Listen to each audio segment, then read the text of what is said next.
अमावस्या के दिन आपको लगता है कि हमारे पूर्वजों का उद्धार नहीं हुआ, हमारे पूर्वजों का कल्याण नहीं हुआ, कहीं अधोगति में कोई चला गया है, उसका बस एक बार, रोज नहीं जरूरत है, प्रतिदिन जरूरत ही नहीं,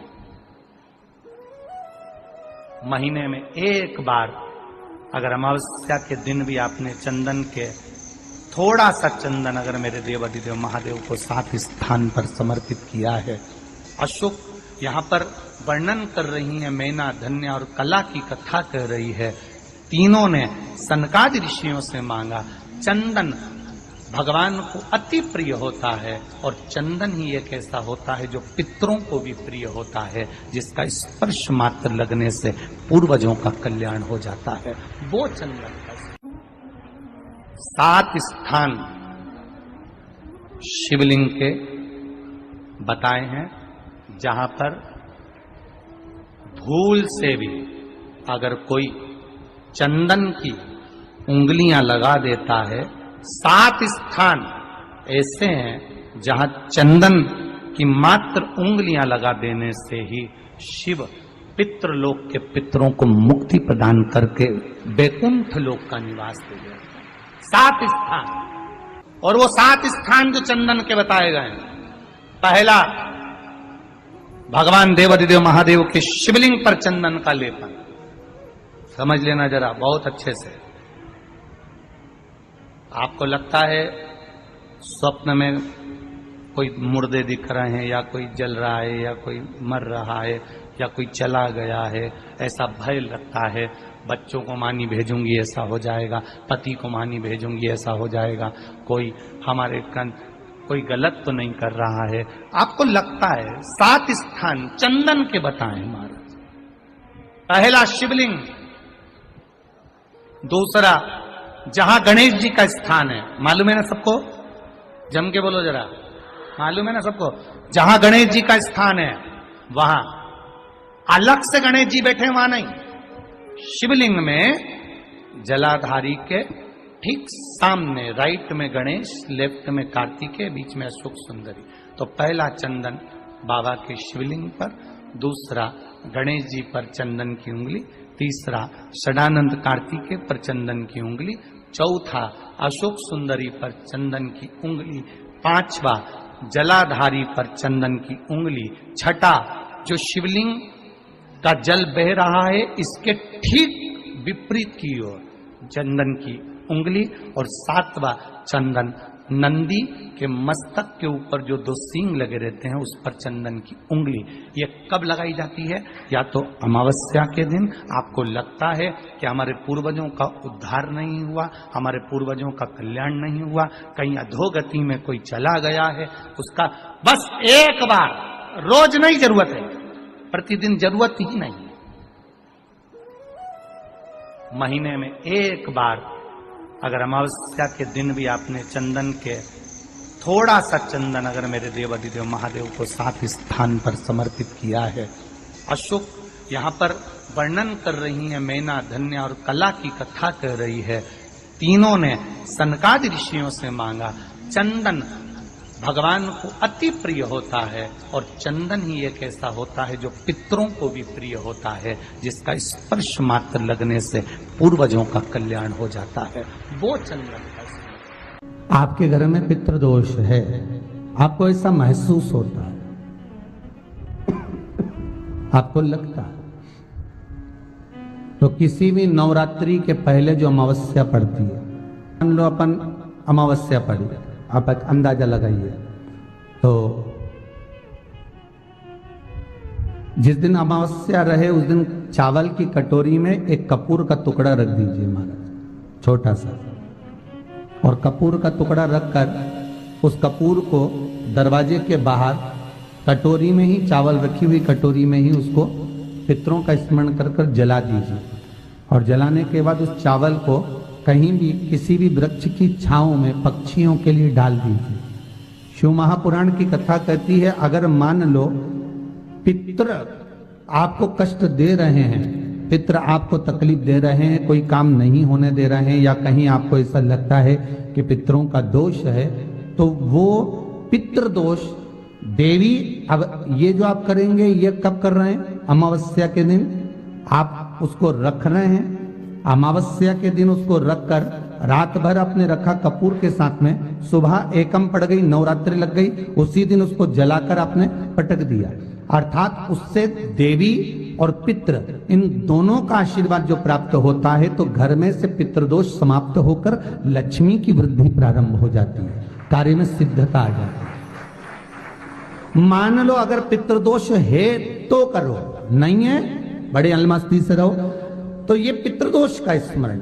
तो यहाँ शास्त्र कह रहा है कि पितरों का जो लोक होता है, पितर जो लोक होता है, उस पितृलोक में 64 योगिनियां प्रवेश नहीं करती। शिव महापुराण कर रही है, शंकर की कथा कर रही है। एक छोटा सा उपाय अवश्य करिएगा। मान लो आपको लग रहा है कि आपके घर में पितृदोष है, आपको ऐसा महसूस होता है, अमावस्या पड़ती है, चावल की कटोरी में एक कपूर का टुकड़ा रख दीजिए, मान छोटा सा, और कपूर का टुकड़ा रखकर उस कपूर को दरवाजे के बाहर कटोरी में ही, चावल रखी हुई कटोरी में ही उसको पितरों का स्मरण कर कर जला दीजिए। और जलाने के बाद उस चावल को कहीं भी किसी भी वृक्ष की छांव में पक्षियों के लिए डाल दीजिए। शिव महापुराण की कथा कहती है, अगर मान लो पितृ आपको कष्ट दे रहे हैं, पितृ आपको तकलीफ दे रहे हैं, कोई काम नहीं होने दे रहे हैं, या कहीं आपको ऐसा लगता है कि पितरों का दोष है, तो वो पितृदोष देवी, अब ये जो आप करेंगे ये कब कर रहे हैं? अमावस्या के दिन आप उसको रख रहे हैं। अमावस्या के दिन उसको रखकर रात भर आपने रखा कपूर के साथ में, सुबह एकम पड़ गई, उसी दिन उसको जलाकर आपने पटक दिया।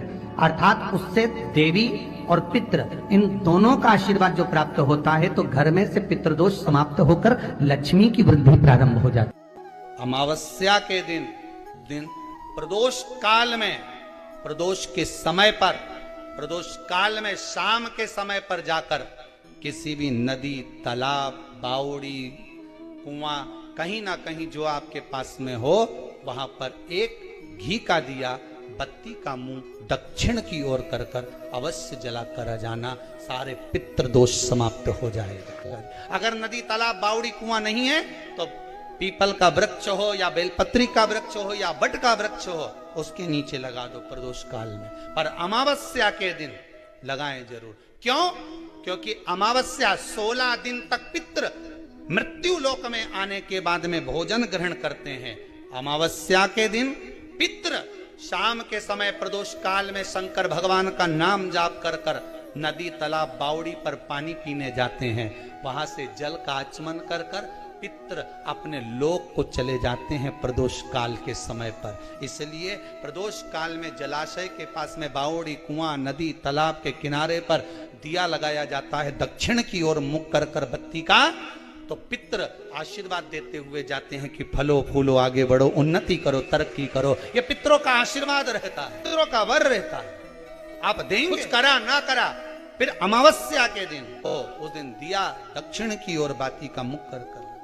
7 स्थान ऐसे हैं जहां चंदन की मात्र उंगलियां लगा देने से ही शिव पितृलोक के पितरों को मुक्ति प्रदान करके बैकुंठ लोक का निवास दे रहे। 7 स्थान, और वो 7 स्थान जो चंदन के बताए गए, पहला भगवान देवाधिदेव महादेव के शिवलिंग पर चंदन का लेपन।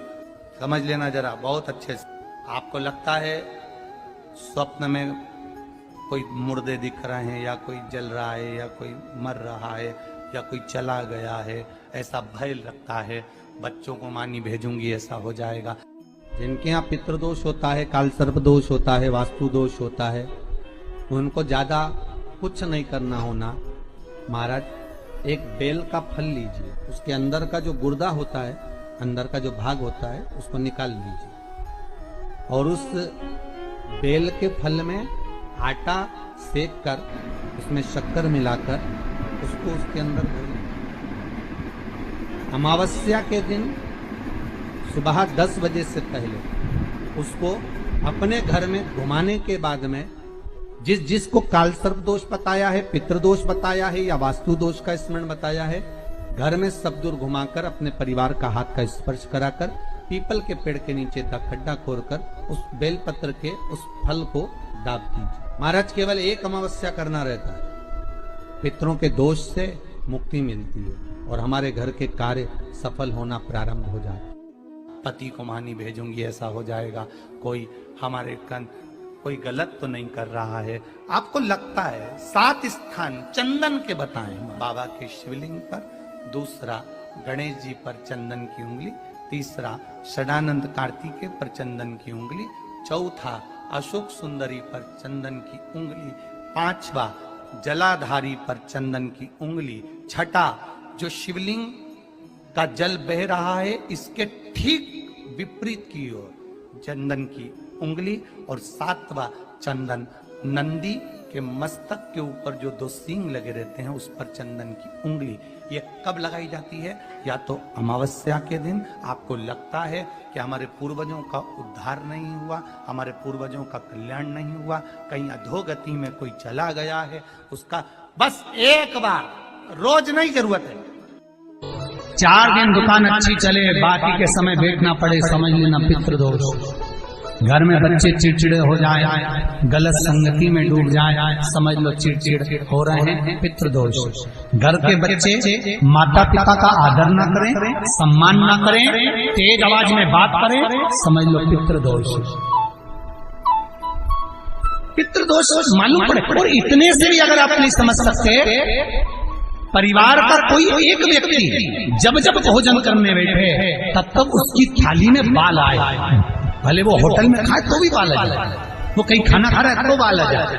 8-15 दिन में, 4 दिन में, 3 दिन में, 2 दिन में, 6 दिन में आपकी थाली के भोजन में अगर बाल निकल रहा है, केश निकल रहा है, समझ लेना कि पितृ आपसे कुछ मांग रहे हैं, पितृ आपसे कुछ चाहते हैं। महाराज एक बेल का फल लीजिए, क्या लेना है? बेल का फल, बेलपत्री का जो फल होता है उसको ले लो, उसके अंदर का जो गुर्दा होता है, अंदर का जो भाग होता है उसको निकाल लीजिए, और उस बेल के फल में आटा सेक कर उसमें शक्कर मिलाकर उसको के अंदर भर लीजिए।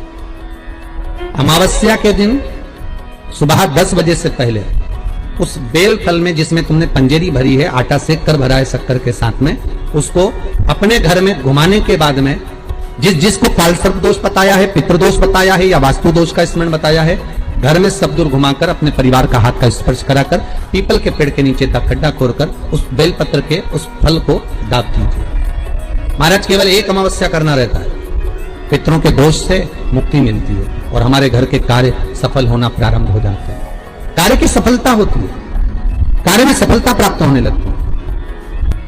हम तो कई बार कहते हैं महाराज जी अगर ऐसा लगे किसी औषधि को आप ले रहे हैं, मालूम पड़े कि औषधि आपको लग नहीं रही है, शिव महापुराण की कथा करेंगे, मान लो औषधि आपको नहीं लग रही, आपने औषधि बहुत दिनों से ले रहे हो, कोई दवाई, मान लो आप किसी भी दवाई को ग्रहण कर रहे हैं और वो औषधि लगी नहीं रही है, वो शरीर को लगी नहीं पा रही और आप ठीक ही नहीं हो पा रहे, 15 दिन हो गए, 8 दिन हो गए, बताओ उतना की उतना ही कैटरीना है, उतना ही उतना अपना भरा हुआ, वही की वही लीवर, वही की वही किडनी, वही की वही स्मरण, सभी कुछ वही वही है, उतना की उतना ही।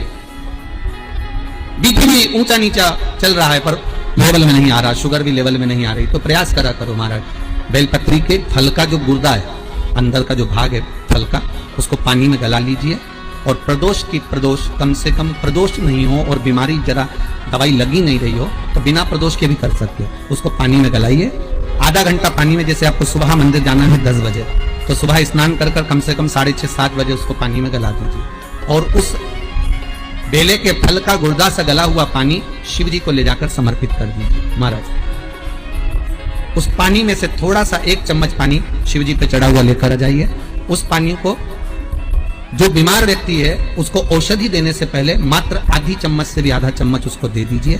भगवान शंकर का श्री शिवाय नमस्तुभ्यम का जाप कर उस पानी को देने के बाद अगर आप औषधि देंगे तो ये पक्का है कि औषधि अपना कार्य करना प्रारंभ कर देगी और वो स्वस्थ होना प्रारंभ हो जाएगी, वो स्वस्थ हो औषधि